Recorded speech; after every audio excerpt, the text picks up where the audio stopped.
Oh, wala pang kinain kasi ayaw na nila ng dog food. Nasanay na sila sa fried chicken o kay lechong manok. Kaya ito na lang ang lutuin ko para sa kanila. Pork chops large pack. Yan na lang ang iluto ko. Para makakain na. Ano? Kawawa naman kaya. Ayan, naka-ready na. Ito na lang ang adobohin ko para sa kanila. Pork chop.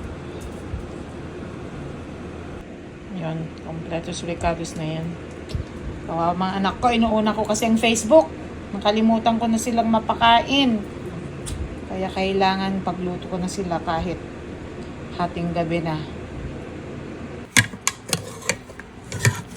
Yan, luto na ang ulam nila.